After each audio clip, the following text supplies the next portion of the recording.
Come ride the little train that is rolling down the tracks to the junction. Forget about your cares, it is time to relax at the junction. Lots of curves, you bet, and even more when you get to the junction. Petticoat Junction. There's a little hotel called the Shady Rest at the junction. Petticoat Junction. It is run by Kate. Come and be her guest at the junction. Petticoat Junction. And that's Uncle Joe. He's a moving kind of slow at the junction. Petticoat Junction.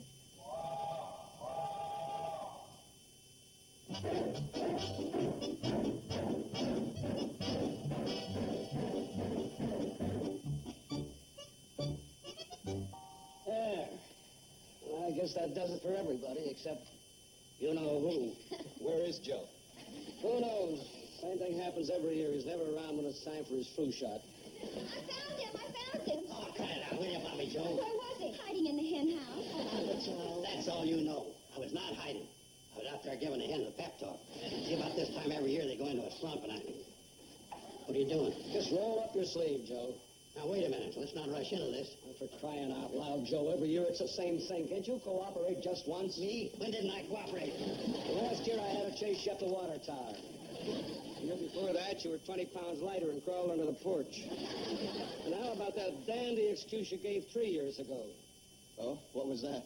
He said he wanted to donate his body to science. But if it was too healthy, there wouldn't be anything for them to analyze. Come on, I got work to do. Oh, now, Uncle Joe, look, this time is even more important than ever. If you're going to be around the baby, you don't want to take any chances. I keep telling you I'm not going to catch anything. Uncle Joe? Well, okay. Holy smoke, where'd you get that, my dartboard? Well, just relax, Joe. Don't even look. So that was just the cotton.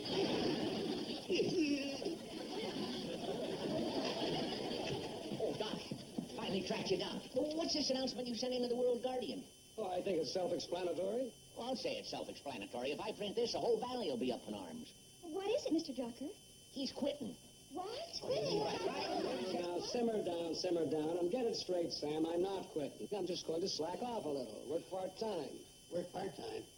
Now, you don't begrudge me that, do you, Joe? After all, I spent 40 years in this valley. Well, Not that I haven't enjoyed every moment of it, but the time has come to ease up a little. Those are the doctor's orders. what doctor gave you them orders? Me. Oh, thought you couldn't afford yourself. I think it's great, Doc. You deserve it. What if some of us get sick? Joe has got a point. Suppose somebody in the valley gets sick and you're not around. Oh, I've made arrangements for that. I'm taking on a young associate. Young? Wowee. Now you're talking, Doc. Well, it don't thrill me. Me neither. What does a young doctor know about old diseases? I don't follow you. We got a lot of old codgers here in the valley. Speak for yourself, Methuselah. Well, what I mean is, people around here get gout, rheumatism, things like that. You're a natural for treating that because you've had all that stuff. I'm a professional. I get it wholesale. Yeah, a young doc might be okay on a kid's skinned knee or a stomach ache, but what does he know about the sicknesses an old-timer might come in with? Yeah, I'm with Joe. Now, Doc, you see, you being an old fogey, an old goat, a senior citizen up in years, I mean, you... don't dig me out of this. I think the least you could do is give us the right of approving this young guy you're going to stick us with. Well, you'll know soon, because this young guy I'm going to stick you with, as you say, is arriving tomorrow. It must be him now.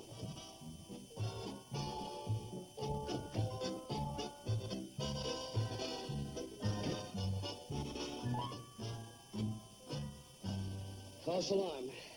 Yeah. Well, even under the old schedule, I'm late now, so we've got to go. I expect she's a passenger. Excuse me, ma'am. Are you planning to catch the cannonball? No, I'm here to meet someone. I see. Oh. She's here to meet someone. Oh? Who?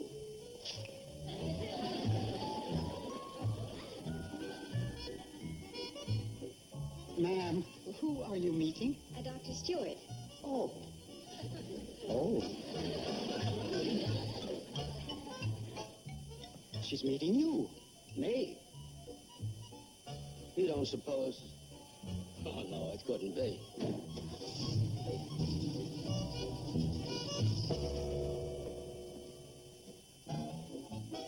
Excuse me.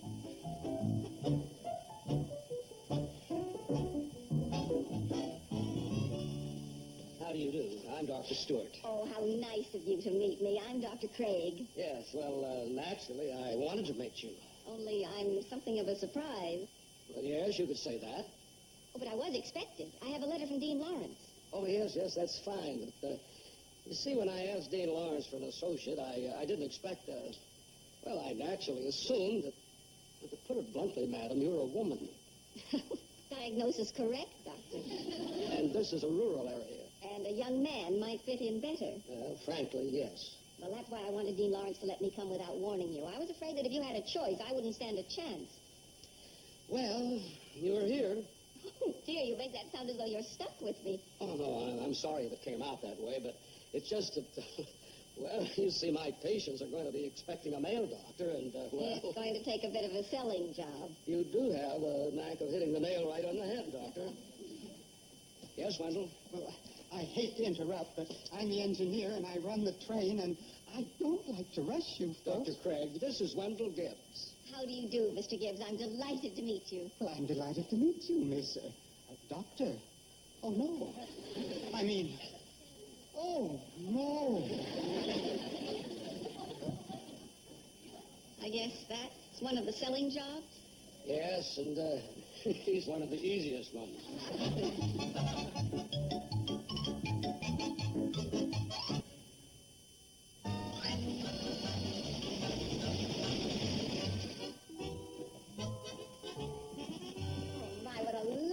Place. And what an appropriate name, Shady Rest. You don't know how appropriate.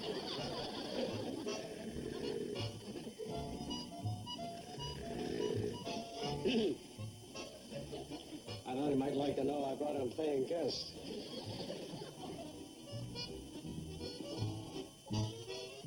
Paying guests. Good morning. Welcome to the Shady Rest. I'm Joseph P. Carson, the general manager. The sign here.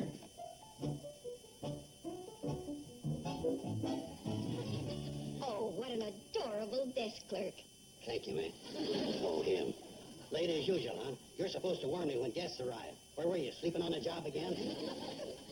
I can't imagine being met by anyone nicer. Hey, Janet Craig, M.D. Oh, you're from Maryland. Try again, Joe. M.D., North Dakota?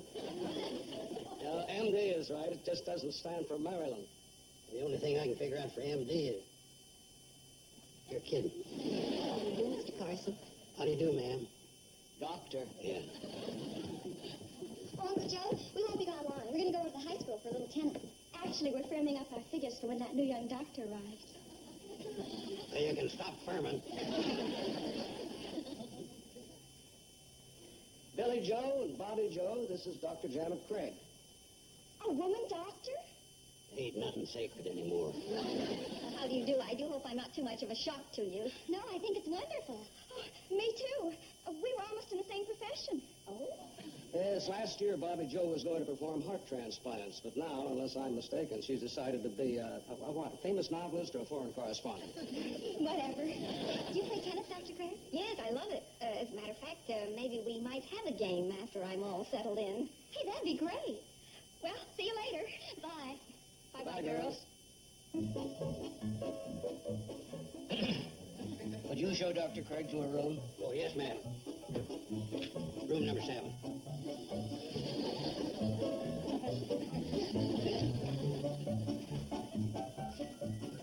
See you later, Doctor. All right. Thank you very much, Dr. Stewart. I go along with you, Joe. This valley is no place for a woman doctor. Why not? Huh? I said, why not? Well, maybe you haven't followed the discussion. I said this valley is no place for a woman doctor. I know, and I said, why not? Joe, did you hear that? Yeah, I heard you. Well, tell him why not. Steve, you can't be serious. I am serious. Why is this valley no place for a woman doctor? Oh, brother. Okay, I'll give you a for instance. Say you're lying there on your deathbed. Got the picture? Deathbed. Got it. Call Doc Stewart. He comes a-running. Now you call this Dr. Janet Craig, you'll get a recording saying, sorry, she's at the beauty parlor getting a permanent. That's good, Joe. Well, does that answer your why not? No. Oh, brother. Every day I get one like this in the chair. Whether it's on the missile race, the gold crisis, or foreign aid. Look, I'm sorry, but I just don't go along with your reasoning. Now, if a woman is capable, why shouldn't she be a doctor? Look, Steve, a doctor's somebody you should be able to confide in. Now, you tell Doc Stewart something, he never gets out of his office. You tell that to a woman doctor, and she'd have it on the party line before you got your prescription filled. You're hot today, Joe. What do you say to that? Easy on the sideburns. I'm completely against having a woman doctor in the valley. My Elroy is subject to styes. And just the thought of another woman looking into his baby blue eyes is just more than I can bear. Now, Evelyn, we can understand your position completely. Oh, Doris? Well, going to a woman doctor would frighten me. Now, you take the operation I had last year. I think I mentioned it before. Yes, Doris. Every club meeting. Well, I never would have pulled through if it wasn't for the comfort I got from Doc Stewart. When I put my hand trustingly in his, it gave me courage. The very thought makes me tingle all over. Yes. And, Doris, you feel that with a woman doctor, you would not have had that same trust. Or the tingle. Well, thank you, Doris. Excuse me, ladies, but personally, I think all of you are being very unfair. What? And I agree with her. We've met Dr. Janet Craig, and she seems to be a very fine person. She's charming and lovely and pretty. Yes, we know. That didn't help a bit. Well, what I mean is, she's probably a pretty good doctor, too. Girls, it is not difficult for us to understand your attitudes. After all, you are single. Not all of us. Betty Jo's married. Oh, that's right. Betty Jo, how would you feel about your Steve going to Dr. Craig? Well, I really haven't given it very much thought. Maybe you should. Just picture the good Dr. Craig holding Steve's hand while she takes his pulse. Or thumping his chest while she looks for heaven knows what. That wouldn't bother you, would it, Betty Jo? No, not really. I don't think it would. See there? It just goes to show the rest of you aren't being very objective. And I think all of you should give the matter some more thought. Well, we've given I think that's right. They should. Darling, what happened? Oh, I must have sprained it helping Wendell unload a drum of insecticide. Well, we can't take any chances. Heavens, no. Better go right in and see that nice dude, Dr. Craig. Oh, maybe I should. Oh, honey, I can take care of it. Yeah, honey, but a doctor Oh, could settle. let's go in the kitchen and soak your arm in some hot water. But, honey... Wiggle your fingers. Go on, wiggle. Wiggle my fingers? Yeah, wiggle. You see, they wiggle. They wiggle real good. There's nothing wrong. Nothing's broken. Yeah, honey, but just to play it safe, maybe... Darling, let's go in the kitchen and soak your arm in some hot water. Everything will be just fine. That's a good boy. Come on. Well, now, let's see, ladies. That is 1, 2, 3, 4. That's 4 to 2 in favor of boycotting Dr. Janet Craig.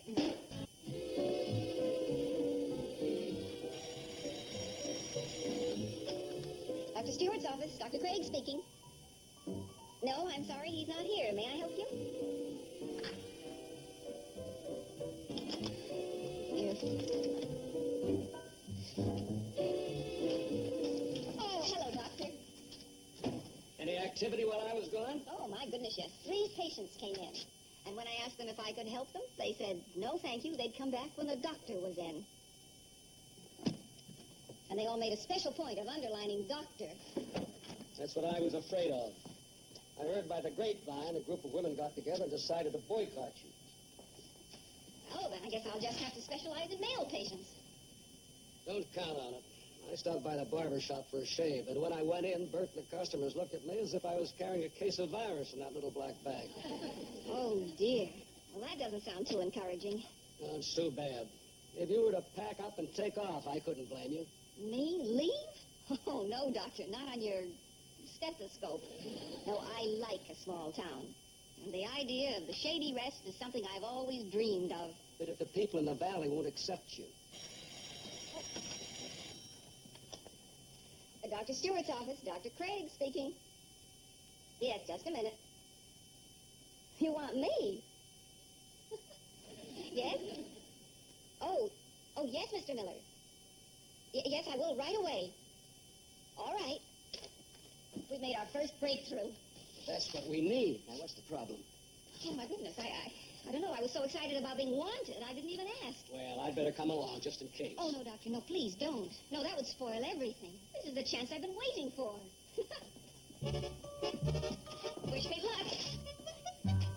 Sounds like she went for it. Hook, line, and sinker. Terrific. When she gets out to your place and finds out you need her because your cow Lillian's giving birth to a calf, that'll be the end of Madam Doctor. Joe, isn't this being a little mean? No, Sam. It ain't being a little mean. It's being big mean. But it's for a good cause. Right. A rural doctor's got to expect a call like that. If she's going to practice here in the valley, this is what she'll be up against. And it's an act of mercy that she finds out now. This way, she can pack her little black bag and leave quietly. No harm done. I don't know, Joe. After all, she is a woman. Yeah, but a doctor first. Now, you take Doc Stewart. To him, a patient was always a patient, whether it was a man or a goat.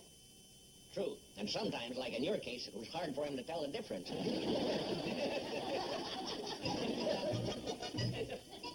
Mr. Miller. Howdy, ma'am. I'm Dr. Craig. Yes, ma'am. Right this way, ma'am. Oh, just a minute, Mr. Miller. Yes, ma'am. I don't want to seem stuffy, but my correct title is doctor, and I'd appreciate it very much if you'd address me that way. Yes, ma'am. Mr. Miller, shouldn't we be getting up to the house? What for? Well, didn't you say your wife is ill? When was that? On the telephone.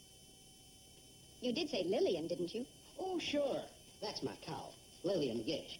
Name all of my cows after famous movie actors. Any objections? Oh, no, of course not. Only what do you need me for? I don't. Lillian does. Oh, wait a minute, Mr. Miller. There must be some mistake. I don't treat cows. Why not? Well, I'm a physician, not a veterinarian. Didn't stop Doc Stewart. Oh? He's a real doc. Don't make no difference what it is. Cow, pig, human. If it's sick, he cures it. Well, he's quite a remarkable man. Should have called him in the first place. Well, seeing as how you can't handle the case, Who says I can't? Well, seems to me I heard somebody say I'm a physician, not a veterinarian. Wasn't that you? Look, Mr. Miller, if you're trying to get my goat, you're succeeding, but you're not going to get rid of me. Oh? Well, I don't know where it says anything about cows and the Hippocratic Oath, but if Lillian needs me, I'm here. Lead on, Mr. Miller. Lead on.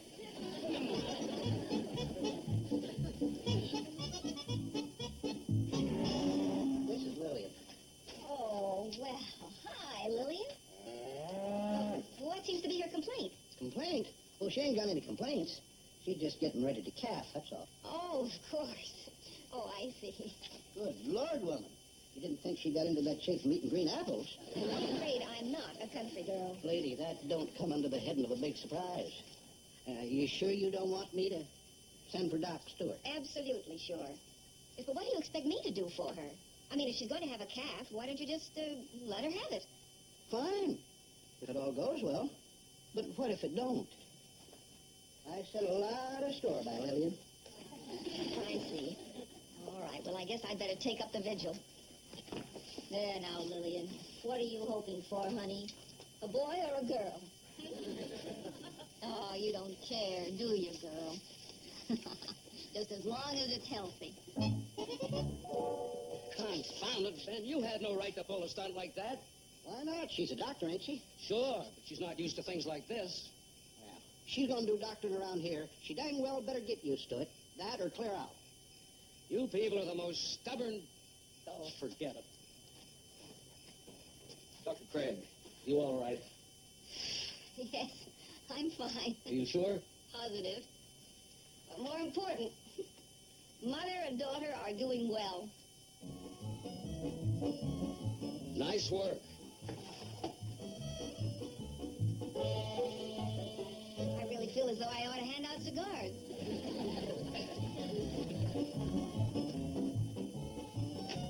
Take it easy, Lillian. So at first I thought it was going to be a perfectly simple birth. And then I realized it just became evident that she breached, and so I... Well, that isn't an easy job, even for a strong man. Well, it's amazing what you can do when you really have to. What do you suppose he'll call her? Oh, probably Dorothy L'Amour. He's moving into modern times, you know. Oh, my. Just look. Isn't this a lovely and restful place? Yes, it is. But I don't imagine you'll miss it much after tonight. What do you mean? Well, you're not still planning to stay, are you? Oh, why not? Well, you know, you'll be fighting an uphill battle. Oh, Doctor, that started the day I entered medical school. Oh, sure. Medical school is rough. But we all went through that. Ever tried going through it in skirts? How's that? Doctor, small towns don't have a monopoly on prejudice against women in medicine. Or have you forgotten Professor Corey? Oh, dear. The last of the great misogynists. As far as he was concerned, my usefulness began and ended with making the coffee and cleaning up the lab. Oh, and then there was the treatment I got in anatomy class. Oh? Doctor, you have no idea how many embarrassing questions can be asked of the lone female in an anatomy class. They must have ganged up on you. Oh, they were. They wanted me out. But I wanted in even more. And here you are. That's right. Here I am. This is another place I want in. I want in very much. Oh, my bag. And just so you realize, it won't be easy. Well, I'm going to give it a try. Good night, Doctor.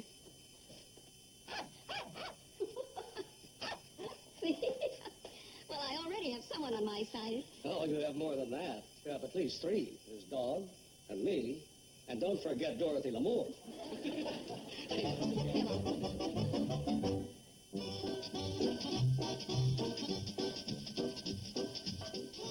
Tomorrow night, don't miss the Ed Sullivan Show with the Jacksons when they were the Jackson 5, the Rascals when they were the Young Rascals, and George Carlin before he had a beard. It's an entire hour with Ed Sullivan. Tomorrow night, starting at 8 Eastern, 5 Pacific, only on TV Land.